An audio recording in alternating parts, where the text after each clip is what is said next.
ಆಸೀನರಾಗಿರ್ತಕ್ಕಂಥ ಬೆಂಗಳೂರು ಗ್ರಾಮಾಂತರ ಜಿಲ್ಲೆಯ ಉಪನಿರ್ದೇಶಕರಾಗಿರ್ತಕ್ಕಂಥ ಜಗದೀಶ್ ಸರ್ ಅವರೇ, ನಮ್ಮ ತಾಲೂಕಿನ ಎಡಿ ಅವರು ಮತ್ತೆ ಇಒ ಅವರಾಗಿರ್ತಕ್ಕಂಥ ನಾರಾಯಣ ಸ್ವಾಮಿ ಸರ್ ಅವರೇ, ಗೋಪಾಲ್ ಅಣ್ಣವರೇ, ನಮ್ಮ ನಂದಗುಡಿ ಗ್ರಾಮ ಪಂಚಾಯತಿಯ ಅಧ್ಯಕ್ಷರಾಗಿರ್ತಕ್ಕಂಥ ಶ್ರೀಮತಿ ಬಚ್ಚಮ್ಮನವರೇ, ನಮ್ಮ ಅನುಗೊಂಡಹಳ್ಳಿ ಹೋಬಳಿಯ ಮುಖಂಡರಾಗಿರ್ತಕ್ಕಂಥ ಪ್ರಕಾಶ್ ಅಣ್ಣವರೇ ಸಮೇತನಲ್ಲಿ ಸೊಣ್ಣಪ್ಪಣ್ಣವರೇ, ನಮ್ಮ TAPCMS ನ ಉಪಾಧ್ಯಕ್ಷರಾಗಿರ್ತಕ್ಕಂಥ ರವಿ ಅಣ್ಣವರೇ, ನಮ್ಮ ನಂದಗುಡಿ ಗ್ರಾಮ ಪಂಚಾಯತಿಯ ಮಾಜಿ ಅಧ್ಯಕ್ಷರಾಗಿರ್ತಕ್ಕಂಥ ಅಯೂಬ್ ಅಣ್ಣವರೇ, ಶೇಖರಣ್ಣವರೇ, ನಮ್ಮ SFCS ನ ಅಧ್ಯಕ್ಷರಾಗಿರ್ತಕ್ಕಂಥ ನಾರಾಯಣ್ ಗೌಡ ಅಣ್ಣವರೇ, ವೇದಿಕೆ ಮೇಲೆ ಆಸೀನರಾಗಿರ್ತಕ್ಕಂಥ ಎಲ್ಲ ಗಣ್ಯಾತಿ ಗಣ್ಯರೇ, ನಮ್ಮ ಇನ್ನೊಸಳ್ಳಿ ಗ್ರಾಮಸ್ಥರೇ, ತಮ್ಮೆಲ್ಲರಿಗೂ ಕೂಡ ಈ ಒಂದು ತುರ್ತಾಗಿ ಆಯೋಜನೆ ಮಾಡಿರ್ತಕ್ಕಂಥ ಕಾರ್ಯಕ್ರಮಕ್ಕೆ ಬಂದು ಭಾಗವಹಿಸಿ ಯಶಸ್ವಿ ಮಾಡಿಕೊಟ್ಟಿದ್ದಕ್ಕೆ ತಮ್ಮೆಲ್ಲರಿಗೂ ಕೂಡ ಮನಸ್ಪೂರ್ವಕವಾದಂತಹ ಧನ್ಯವಾದಗಳನ್ನ ಈ ಸಂದರ್ಭದಲ್ಲಿ ನಾನು ಕೋರ್ತಾ ಇದ್ದೀನಿ.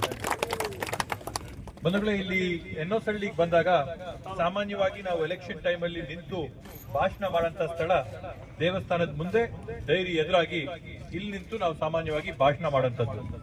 ಚುನಾವಣೆ ಸಂದರ್ಭದಲ್ಲಿ ನಾವು ತಮ್ಮೆಲ್ಲರಿಗೂ ಕೂಡ ಒಂದು ಆಶ್ವಾಸನೆಯನ್ನ ಕೊಟ್ಟಿದ್ವಿ. ಎನ್ನೋಸಳ್ಳಿ ಗ್ರಾಮದಲ್ಲಿ ಮತ್ತೆ ಸುತ್ತಮುತ್ತ ಈ ಒಂದು ಬೈಲ್ನರಸಾಪುರ ಗ್ರಾಮ ಪಂಚಾಯತಿ ಆಗಿರ್ಬೋದು, ನಂದಗುಡಿ ಗ್ರಾಮ ಪಂಚಾಯತಿ ಆಗಿರ್ಬೋದು, ಈ ಭಾಗದಲ್ಲಿ ಇರ್ತಕ್ಕಂಥ ರೈತರು ಹೈನುಗಾರಿಕೆ ಮೇಲೆ ವಿಶ್ವಾಸನ ಇಟ್ಕೊಂಡು, ನಂಬಿಕೆನ ಇಟ್ಕೊಂಡು ಮನೆಗಳಲ್ಲಿ ಇವತ್ತು ದೀಪ ಇದೆ ಅಂತಂದ್ರೆ ಅದು ಹೈನುಗಾರಿಕೆಯಿಂದ, ಪಶುಸಂಗೋಪನೆಯಿಂದ ಅಂತ ಹೇಳಿ ತಾವು ಮನವಿ ಮಾಡಿ ನಮ್ಗೆ ಇಲ್ಲೊಂದು ಆಸ್ಪತ್ರೆ ಬೇಕು ಅಂತ ಚುನಾವಣೆಯ ವೇಳೆ ನಾವು ಕೊಟ್ಟಂತ ಆಶ್ವಾಸನೆನ ಇವತ್ತು ನುಡಿದಂತೆ ನಡೆದಂತ ಸರ್ಕಾರ, ಮಾತು ಕೊಟ್ಟಂತೆ ನಡೆದಂತ ಸರ್ಕಾರ ಯಾವ್ದಾದ್ರು ಇದ್ರೆ ಸನ್ಮಾನ್ಯ ಸಿದ್ದರಾಮಣ್ಣವರ, DK ಶಿವಕುಮಾರಣ್ಣವರ ಕಾಂಗ್ರೆಸ್ ಸರ್ಕಾರ. ಅದೇ ರೀತಿಯಲ್ಲಿ ಇಲ್ಲಿ ನಾವು ಕೊಟ್ಟಂತ ಆಶ್ವಾಸನೆ ಪಶುಸಂಗೋಪನೆಯ ಒಂದು ಚಿಕಿತ್ಸಾಲಯನ ಮಾಡ್ಕೊಡ್ತೀವಿ ಅಂತ ಹೇಳಿ ಇವತ್ತು ಎನ್ನೋಸಳ್ಳಿ ಗ್ರಾಮದಲ್ಲಿ ಸುಮಾರು 50 ಲಕ್ಷ ರೂಪಾಯಿಗಳ ವೆಚ್ಚದಲ್ಲಿ ಮಾದರಿಯಾದಂತ ಒಂದು ಪಶು ಚಿಕಿತ್ಸಾಲಯನ ಇಲ್ಲಿ ಮಾಡ್ಕೊಡಂತ ಕೆಲಸ ಮಾಡ್ತಾ ಇದೀವಿ. ಈಗಾಗಲೇ ನಾರಾಯಣ ಸ್ವಾಮಿ ಸರ್ ಅವರು ಹೇಳಿದಂಗೆ ಸುಮಾರು 1 ವರ್ಷದಿಂದನೇ ಇದಾಗಬೇಕಾದಂತ ಕಾರ್ಯಕ್ರಮ. ಆದ್ರೆ ರಾಜ್ಯ ಸರ್ಕಾರದ ಉದ್ದೇಶ ರಾಜ್ಯಾದ್ಯಂತ ಇವತ್ತು ಒಂದೇ ಮಾದರಿಯಾದಂತ ಚಿಕಿತ್ಸಾಲಯಗಳಿರ್ಬೇಕು ಅಂತ ಹೇಳಿ, ಕೆಳಗೆ ಕೊಳ್ಳೇಗಾಲದಿಂದ ಹಿಡಿದು ಬಿದರ್ವರೆಗೂ ಕೂಡ ಒಂದೇ ಮಾದರಿಯ ಒಂದು ಚಿಕಿತ್ಸಾಲಯಗಳಿರ್ಬೇಕು ಅಂತ ಹೇಳಿ ನಮ್ಮ ತಾಲೂಕಲ್ಲಿ ನಮ್ಗೆ 3 ಕಡೆ ಚಿಕಿತ್ಸಾಲಯನ ಮಂಜೂರು ಮಾಡಿಕೊಟ್ಟು ಪ್ರಥಮವಾಗಿ ನಾವು ಪೂಜೆ ಮಾಡ್ತಾ ಇರ್ತಕ್ಕಂಥದ್ದು ಎನ್ನೋಸಳ್ಳಿಯಲ್ಲಿ. ಮುಂದಿನ ದಿನಗಳಲ್ಲಿ ಎಡಕ್ನಹಳ್ಳಿ ಗ್ರಾಮದಲ್ಲಿ ಮತ್ತೆ ಮುಗಬಾಳ ಗ್ರಾಮದಲ್ಲಿ ಈ ಭಾಗಗಳಲ್ಲಿ ನಾವು ಇದೇ ಮಾದರಿಯಾದಂತ ಪಶು ಚಿಕಿತ್ಸಾಲಯಗಳ ಉದ್ಘಾಟನೆ ಕಾರ್ಯಕ್ರಮ, ಭೂಮಿ ಪೂಜೆ ಕಾರ್ಯಕ್ರಮ ಮಾಡಂತದನ್ನ ಆಯೋಜನೆ ಮಾಡ್ಕೋತೀವಿ. ಇವತ್ತು ನಮ್ಮ ಉಪನಿರ್ದೇಶಕರು ಹೇಳ್ದಂಗೆ ನಮ್ಮ ತಾಲೂಕಿಗೆ ನಾವು ನಾರಾಯಣ ಸ್ವಾಮಿ ಸರ್ ಅವರು ನಮ್ಮ AD ಆಗಿ ಬಂದಾಗಿದ್ದ ಸಾಕಷ್ಟು ಸೇವೆ ನಾವು ಇವತ್ತು ನಮ್ಮ ತಾಲೂಕಲ್ಲಿ ಮಾಡಿದ್ದೀವಿ. ಮೊಟ್ಟ ಮೊದಲನೇದಾಗಿ ಸುಮಾರು 8,000-9,000 ಕುಟುಂಬಗಳು ಇವತ್ತೇನು ಹೈನುಗಾರಿಕೆಯನ್ನ ನಂಬಿಕೊಂಡು ಜೀವನಗಳನ್ನ ನಡೆಸ್ತಾವೆ. ರಾಜ್ಯದಲ್ಲೇ ಬೇರೆ ಯಾವ ತಾಲೂಕಲ್ಲೂ ಕೊಟ್ಟಿಲ್ಲ. ಏಕಕಾಲದಲ್ಲಿ 200ಕ್ಕೂ ಹೆಚ್ಚು ಕಟಾವು ಯಂತ್ರಗಳನ್ನ, 200ಕ್ಕೂ ಹೆಚ್ಚು ಅಂದ್ರೆ 230 ಕಟಾವು ಯಂತ್ರಗಳನ್ನ ವಿತರಣೆ ಮಾಡಿದಂತ ಕೀರ್ತಿ ಎಲ್ಲಾದ್ರೂ ಸೇರ್ಬೇಕಂದ್ರೆ ನಮ್ಮ ಹೊಸಕೋಟೆ ತಾಲೂಕಿಗೆ ಸೇರ್ಬೇಕು. ನಮ್ಮ ಪಶುಸಂಗೋಪನಾ ಇಲಾಖೆಯ ಜಗದೀಶ್ ಸರ್ ಅವರು, ನಮ್ಮ ನಾರಾಯಣ ಸ್ವಾಮಿ ಸರ್ ಅವರು, ಅವರ ಎಲ್ಲ ಸಿಬ್ಬಂದಿ ವರ್ಗದವರು ರೈತರಿಗೆ ಅನುಕೂಲ ಮಾಡಬೇಕು ಅಂತ ಹೇಳಿ ಆ ಒಂದು ಕಾರ್ಯಕ್ರಮನ ಬಹುಶಃ 2-3 ಜಿಲ್ಲೆಗಳಿಗೆ ಕೂಡ ಯಂತ್ರನ ಒಂದು ತಾಲೂಕಲ್ಲಿ ನಾವು ವಿತರಣೆ ಮಾಡ್ತಿರೋಂಥ ಕೀರ್ತಿ ಇವತ್ತು ನಮ್ಮ ಒಂದು ಬೆಂಗಳೂರು ಗ್ರಾಮಾಂತರ ಜಿಲ್ಲೆಯ ಒಂದು ಏನು ಪಶುಸಂಗೋಪನಾ ಇಲಾಖೆಗೆ ಸಲ್ಲಬೇಕಾಗತ್ತೆ ಅಂತ ಈ ಸಂದರ್ಭದಲ್ಲಿ ಹೇಳ್ತಾ, ಬರೀ ಕಟಾವು ಯಂತ್ರಗಳಲ್ಲ, ಇವತ್ತಿನ ಭಾಗದಲ್ಲಿ ಸೀಮೆ ಹಸುಗಳು ದೊಡ್ಡ ಸಂಖ್ಯೆಯಲ್ಲಿ ಇರೋದ್ರಿಂದ ಅವಕ್ಕೆ ಬೇಕಾದಂತ ಮ್ಯಾಟ್ಗಳ ಒಂದು ವಿತರಣೆ ಆಗಿರ್ಬೋದು, ಒಂದು ಆಹಾರ ಫೀಡ್ ಕಿಟ್ಗಳಿಗೆ, ಬೀಜದ ಕಿಟ್ಗಳಾಗಿರ್ಬೋದು ಅದರ ವಿತರಣೆ ಆಗಿರ್ಬೋದು, ಹಸಿವೆ ಮೇವಿನ ಸೌಲಭ್ಯ ಆಗಿರ್ಬೋದು, ಇನ್ಶೂರೆನ್ಸ್ ಆಗಿರ್ಬೋದು.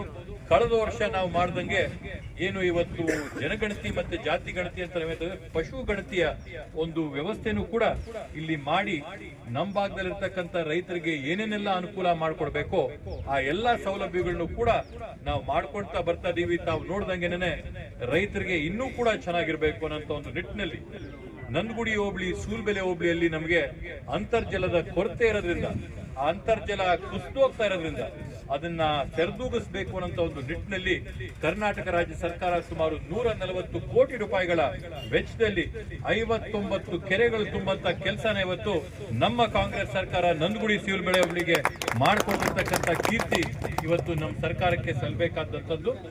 ಇವತ್ತು ಅಂತರ್ಜಲ ವೃದ್ಧಿ ಆದ್ರೆ ರೈತರು ಹಸಿ ಮೇವನ್ನ ಬೆಳೆಸ್ಕೊಂಡು ಹೈನುಗಾರಿಕೆ ಮಾಡಬೇಕಾದಾಗ ಹಾಲಿನ ಒಂದು ಉತ್ಪಾದನೆಯ ಪ್ರಮಾಣ ಜಾಸ್ತಿ ಆಗ್ತಾ ಇದ್ದು ಇವತ್ತು ನಮಗೆ ಒಂದು ಕೀರ್ತಿ ಏನಂತಂದ್ರೆ ಜಗದೀಶ್ ಸರ್, ಹೈನುಗಾರಿಕೆ ಮಾಡಿ ರಾಸುಗಳ ಸಂಖ್ಯೆ ಕಡಿಮೆ ಆಗ್ತಾ ಇದ್ರು ಕೂಡ ಕಳೆದ ವರ್ಷಕ್ಕೆ ಹೋಲಿಕೆ ಮಾಡಿದ್ರೆ ಈ ವರ್ಷ ನಮ್ಮಲ್ಲಿ ಹಾಲು ಶೇಖರಣೆ ಆಗಿರ್ತಕ್ಕಂಥ ಪ್ರಮಾಣ 20% ಜಾಸ್ತಿ ಆಗಿ ದಿನಕ್ಕೆ 1,20,000 ಲೀಟರ್ ಅಷ್ಟು ಹಾಲಿನ ಉತ್ಪಾದನೆ ನಮ್ಮ ತಾಲೂಕಲ್ಲಿ ಆಗ್ತಾ ಇರ್ತಕ್ಕಂಥ ಒಂದು ಸಂತೋಷ, ಒಂದು ಹೆಮ್ಮೆ ನಮ್ಗಿದೆ. ಬರೀ ಪ್ರಮಾಣ ಒಂದೇ ಅಲ್ಲ, ಬೆಂಗಳೂರು ಗ್ರಾಮಾಂತರ ಜಿಲ್ಲೆ ಪೂರ್ತಿ ಎಲ್ಲ ಕೂಡ ಬಮೂಲಲ್ಲಿ ಸೇರಿದಂತ ಗುಣಮಟ್ಟದಲ್ಲಿ ಅಗ್ರಸ್ಥಾನದಲ್ಲಿ ನಿಂತಿರ್ತಕ್ಕಂಥ ತಾಲೂಕು ಯಾವುದು ಅಂತಂದ್ರೆ ಅದು ನಮ್ಮ ಹೊಸಕೋಟೆ ತಾಲೂಕು ಅಂತ ಹೇಳಿ ಹೆಮ್ಮೆಯಿಂದ ಹೇಳ್ಕೊತೀವಿ. ಆ ಒಂದು ತಾಲೂಕಲ್ಲಿ ಉತ್ಪಾದನೆ ಆಗಂತ ಹಾಲಲ್ಲಿ ಈ ಒಂದು ಎನ್ನಸಹಳ್ಳಿ ಭಾಗದಲ್ಲಿರ್ತಕ್ಕಂಥ ತಾಲೂಕು ಒಂದೇ ಸ್ಥಾನ ಗುಣಮಟ್ಟದಲ್ಲಿ, ಹೊಸಳ್ಳಿ ಗುಣಮಟ್ಟದಲ್ಲಿ ಅದರಲ್ಲಿ ತಾಲೂಕಲ್ಲಿರ್ತಕ್ಕಂಥ ನಮ್ಮ 200 ಡೈರಿಗಳಲ್ಲಿ 1ನೇ ಸ್ಥಾನದಲ್ಲಿ ದೊಡ್ಡ ಪ್ರಮಾಣದಲ್ಲಿ ಹಾಲು ಶೇಖರಣೆ ಮಾಡಂತ ಯಾವ್ದಾದ್ರು ಗ್ರಾಮ ಇದ್ರೆ ಅದು ಎನ್ನೋಸಹಳ್ಳಿ ಗ್ರಾಮ. ಎನ್ನೋಸಹಳ್ಳಿ ಗ್ರಾಮಕ್ಕೆ ಬೇಕಾದಂತ ಈ ಒಂದು ಡೈರಿಯ ಕೊಡುಗೆ ನಾವು ಮಾಡಿರ್ತಕ್ಕಂಥದ್ದು. ಆದಷ್ಟು ತುರ್ತಾಗಿ 2-3 ತಿಂಗಳೊಳಗಡೆ ಈ ಕಟ್ಟಡನ ಮುಗಿಸಿ ಲೋಕಾರ್ಪಣೆ ಮಾಡಂತ ಕೆಲಸ ಮಾಡ್ತೀವಿ ಅಂತ ಈ ಒಂದು ಸಂದರ್ಭದಲ್ಲಿ ಆಶ್ವಾಸನೆಯನ್ನು ಕೊಡ್ತಾ, ಇದ್ರ ಜೊತೆಗೆ ಎನ್ನೋಸಹಳ್ಳಿ ಗ್ರಾಮದಲ್ಲಿ ಸುಮಾರು 15 ಲಕ್ಷ ರೂಪಾಯಿಯ ಕಾಂಕ್ರೀಟ್ ರಸ್ತೆಯ ಪೂಜೆ ಮತ್ತೆ ನಮ್ಮ ಉರ್ದು ಶಾಲೆಗೆ ಕೊಠಡಿಗಳ ಒಂದು ಕೊರತೆ ಏನಿತ್ತು. ಎನ್ನೋಸಹಳ್ಳಿ ಗ್ರಾಮನೇ ತಾನೆ, ಎನ್ನೋಸಹಳ್ಳಿ ಗ್ರಾಮಕ್ಕೆ ಮತ್ತೆ ಅದರ ರೀತಿಯಲ್ಲಿ ಸುಮಾರು ಒಂದು 10 ಲಕ್ಷ ರೂಪಾಯಿ 15 ಲಕ್ಷ ರೂಪಾಯಿ ವೆಚ್ಚದಲ್ಲಿ ನೂತನ ಕೊಠಡಿ ಉರ್ದು ಶಾಲೆಗೆ ಈ ಎಲ್ಲಾ ಕಾಮಗಾರಿಗಳನ್ನು ಕೂಡ ಇವತ್ತು ನಮ್ಮ ಎನ್ನೋಸಹಳ್ಳಿ ಗ್ರಾಮಕ್ಕೆ ನಾವು ಮಾಡ್ಕೊಡ್ತಾ ಇರ್ತಕ್ಕಂಥದ್ದು. ಒಟ್ಟಾರೆ ಒಂದು 75-80 ಲಕ್ಷ ರೂಪಾಯಿ ಅಭಿವೃದ್ಧಿ ಕಾಮಗಾರಿಗಳನ್ನ ಇವತ್ತು ಎನ್ನೋಸಹಳ್ಳಿ ಗ್ರಾಮಕ್ಕೆ ನಾವು ಮಾಡ್ಕೊಟ್ಟಿರ್ತಕ್ಕಂಥದ್ದು.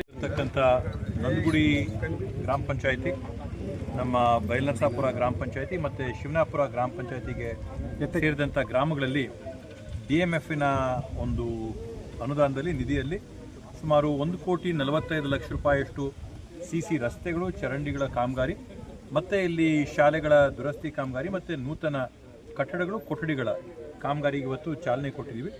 ಅದ್ರ ಜೊತೆಗೆ ವಿಶೇಷವಾಗಿ ಸುಮಾರು ಒಂದು 50 ಲಕ್ಷ ರೂಪಾಯಿಗಳ ವೆಚ್ಚದಲ್ಲಿ ಎನ್ನೋಸಹಳ್ಳಿ ಗ್ರಾಮದಲ್ಲಿ ನೂತನವಾದಂಥ ಪಶು ಚಿಕಿತ್ಸಾಲಯಕ್ಕೂ ಕೂಡ ಇವತ್ತು ಗುದ್ಲಿ ಪೂಜೆ ಮಾಡಿ, ನಂದಗುಡಿಯಲ್ಲಿರ್ತಕ್ಕಂಥ ನಮ್ಮ ಪ್ರೈಮರಿ ಸ್ಕೂಲಲ್ಲಿ ಮೊದಲನೇ ಅಂಗನವಾಡಿ ಏನಿತ್ತು, ಅಂಗನವಾಡಿ ಕೇಂದ್ರ ನಂಬರ್ 1 ಏನಿತ್ತು, ಅದನ್ನು ಇವತ್ತು ಒಂದು ಮಾದರಿಯಾದಂಥ ಅಂಗನವಾಡಿ ಕೇಂದ್ರ ಮಾಡಿ ಬಹುಶಃ ನಮ್ಮ ತಾಲೂಕಲ್ಲ, ಜಿಲ್ಲೆಯಲ್ಲ, ರಾಜ್ಯಕ್ಕೇ ಒಂದು ಮಾದರಿಯಾದಂಥ ಅಂಗನವಾಡಿನ ಇವತ್ತು ನಾವು CSRನ ಅನುದಾನದಲ್ಲಿ ಯುನೈಟೆಡ್ ವೇ ಮತ್ತು ನೆಕ್ಸ್ಟ್ ಜೆನ್ ಅವ್ರ ವತಿಯಿಂದ ಇವತ್ತು ನಾವು ನಿರ್ಮಾಣ ಮಾಡಿಕೊಟ್ಟಿದ್ದೀವಿ. ಇವೆಲ್ಲ ಸೇರಿ ಒಟ್ಟಾರೆ ಇವತ್ತು ನಮ್ಮ ತಾಲೂಕಲ್ಲಿ ಅಥವಾ ಈ ಒಂದು ನಂದಗುಡಿ ಹೋಬಳಿಯಲ್ಲಿ ಅಭಿವೃದ್ಧಿ ಕಾಮಗಾರಿಗಳು ಸುಮಾರು 2.5 ಕೋಟಿ ರೂಪಾಯಿಯಷ್ಟು ಅಭಿವೃದ್ಧಿ ಕಾಮಗಾರಿಗಳಿಗೆ ಇವತ್ತು ನಾವು ಶಂಕುಸ್ಥಾಪನೆ, ಗುದ್ಲಿ ಪೂಜೆ, ಲೋಕಾರ್ಪಣೆಯನ್ನು ಮಾಡಿದ್ವಿ. ಅದರಿಂದ ಗ್ರಾಮಗಳಿಗೆ ಬೇಕಾದಂಥ ಎಲ್ಲ ಮೂಲ ಸೌಕರ್ಯಗಳನ್ನ ಒದಗಿಸ್ಕೊಳ್ಳೋಂಥ ನಿಟ್ಟಿನಲ್ಲಿ ಇವತ್ತು ಕಾಮಗಾರಿಗಳನ್ನ ಮಾಡಿದ್ದೀವಿ. ಮುಂದಿನ ದಿನಗಳಲ್ಲಿ ಇನ್ನೂ ನಮಗೆ ಇರ್ತಕ್ಕಂಥ ಏನು RDPR ಅನುದಾನ, ಮುಖ್ಯಮಂತ್ರಿಗಳ ಅನುದಾನ ಸೇರಿ ಗ್ರಾಮಗಳಲ್ಲಿರ್ತಕ್ಕಂಥ ಎಲ್ಲ ಮೂಲ ಸೌಕರ್ಯಗಳನ್ನ ಮುಗಿಸ್ಕೊಡೋಂಥ ಕೆಲಸ ಜವಾಬ್ದಾರಿನ ತೊಗೊಂಡು ನಾವು ಮಾಡಿಕೊಡ್ತೀವಿ. ಇವತ್ತು ತಾಲೂಕಲ್ಲಿ ಏನು ನಮ್ಮ ಎನ್ನೋಸಹಳ್ಳಿಯಲ್ಲಿ ಇವತ್ತು ಮಾದರಿಯಾಗಿ ಮಾಡ್ತಾ ಇರ್ತಕ್ಕಂಥ ಪಶು ಚಿಕಿತ್ಸಾಲಯ ಜೊತೆಗೆ ಎಡಕ್ನಳ್ಳಿ ಗ್ರಾಮದಲ್ಲಿ ಒಂದು ಪಶು ಚಿಕಿತ್ಸಾಲಯ ಮತ್ತು ನಮ್ಮ ಮುಗಬಾಳ ಗ್ರಾಮದಲ್ಲಿ ಕೂಡ ಒಂದು ಪಶು ಚಿಕಿತ್ಸಾಲಯ ಮಾಡಿ ನಮ್ಮ ಒಟ್ಟಾರೆ ತಾಲೂಕಿಗೆ 3 ಚಿಕಿತ್ಸಾಲಯಗಳು ಸುಮಾರು 1.5 ಕೋಟಿ ರೂಪಾಯಿ ಅನುದಾನಗಳಲ್ಲಿ ಈಗಾಗಲೇ ಮಂಜೂರಾಗಿದೆ.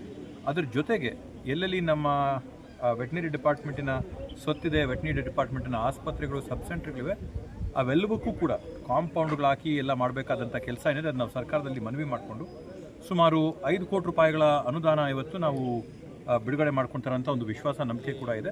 ಅದರಿಂದ ಪಶು ನಮ್ಮ ವೆಟನರಿ ಡಿಪಾರ್ಟ್ಮೆಂಟ್ ಕಡೆಯಿಂದ ಏನೇನೆಲ್ಲ ನಾವು ಸೌಕರ್ಯಗಳನ್ನ ಕೊಡಬೇಕು ತಾಲೂಕಿಗೆ ಅದೆಲ್ಲವನ್ನು ತರಂಥ ವಿಶ್ವಾಸ ಇದೆ.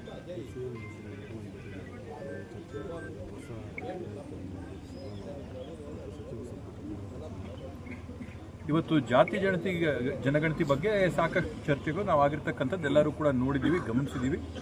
ಇವತ್ತು ನಮ್ಮ ರಾಜ್ಯದಲ್ಲಾದಂಥ ಜಾತಿ ಗಣತಿ ಸುಮಾರು ಈಗಾಗಲೇ 2014-15ನೇ ಇಸ್ವಿಯಲ್ಲಿ ಆಗಿರೋದ್ರಿಂದ ದತ್ತಾಂಶಗಳು ಅದರಲ್ಲಿ ಏನಿದೆ ಎಲ್ಲ ಕೂಡ 10 ವರ್ಷದ ದತ್ತಾಂಶಗಳಿದೆ. ಅದರಿಂದ ಲೇಟೆಸ್ಟ್ ಆಗಿ ಇವಾಗ 2025-26ನೇ ಸಾಲಿಗೆ ಅನುಗುಣವಾಗಿ ಏನಾಗಬೇಕಾಗಿದೆ ಅದನ್ನು ಪುನರ್ಗವಾಗಿ ಇವಾಗ ಸರ್ವೆ ಆಗ್ತಾ ಇದೆ. ವಿಶೇಷವಾಗಿ ಒಳ ಮೀಸಲಾತಿ ವಿಷಯದಲ್ಲಿ ಮನೆಗಳಲ್ಲಿ ಬಂದು ದಲಿತ ಸಮುದಾಯಗಳಿಗೆ, ಪರಿಶಿಷ್ಟ ಜಾತಿ ಸಮುದಾಯಗಳಿಗೆ ಸೇರಿದಂಥವ್ರನ್ನ ವಿಶೇಷವಾದಂಥ ಒಂದು ಪಟ್ಟಿಯಲ್ಲಿ ಸುಮಾರು ಒಂದು 25 ಪ್ರಶ್ನೆಗಳನ್ನ ಕೇಳಿ ಅಲ್ಲಿರ್ತಕ್ಕಂಥ ಮಾಹಿತಿಗಳನ್ನ ಅಂದರೆ ಸಾಮಾಜಿಕ, ಶೈಕ್ಷಣಿಕ, ಆರ್ಥಿಕ ಈ ಮಾಹಿತಿಗಳನ್ನೆಲ್ಲ ಕೂಡ ಪರಿಶಿಷ್ಟ ಜಾತಿಗಳಿಗೆ ಸೇರಿದಂತೆ ತಗೋತಾ ಇದ್ದಾರೆ. ಅನ್ಯ ಜಾತಿಗಳಲ್ಲಿ ಬೇರೆಗಳಲ್ಲಿ ಹೋಗ್ಬಿಟ್ಟು ಬರೀ ಸಂಖ್ಯೆನ ತಗೋತಾ ಇದ್ದಾರೆ. ಅದರಿಂದ ಈಗ ನೂತನವಾಗಿ ಏನು ಹೊಸ ವರದಿ ಬರುತ್ತೆ ಆ ವರದಿಯಲ್ಲಿರೋಂಥ ದತ್ತಾಂಶಗಳು ನಿಖರವಾಗಿರುತ್ತೆ ಅನ್ನೋಂಥ ಒಂದು ವಿಶ್ವಾಸ ನಮಗಿದೆ. ಕಳೆದ ಬಾರಿ ಏನಿವತ್ತು ಕಾಂತರಾಜ್ ಅವ್ರ ವರದಿ ಆಗಿರ್ಬೋದು, ಜಯಪ್ರಕಾಶ್ ಹೆಗಡೆ ಅವ್ರ ವರದಿ ಆಗಿರ್ಬೋದು, ಅದರಲ್ಲಿ ಬಂದಿರತಕ್ಕಂಥ ಅಂಕಿಅಂಶಗಳು ಕೂಡ ಸಾಕಷ್ಟು ಹತ್ರನೇ ಇದೆ. ಬಟ್ ಕೆಲವೊಂದು ಸಮುದಾಯಗಳಿಗೆ ಅವರ ಸಾಮಾಜಿಕ ಆರ್ಥಿಕ ಸ್ಥಿತಿ ಸರಿಯಿಲ್ಲ ಅಂತ ಒಂದು ಆತಂಕ ಇತ್ತು. ಅದನ್ನ ಇವಾಗ ಸರ್ಕಾರ ಸರಿದೂಗಿಸಿ ಅದಕ್ಕೆ ಬೇಕಾದಂಥ ಮಾಹಿತಿನ ತಗೊಳ್ಳೋಂಥ ಕೆಲಸ ಮಾಡುತ್ತೆ.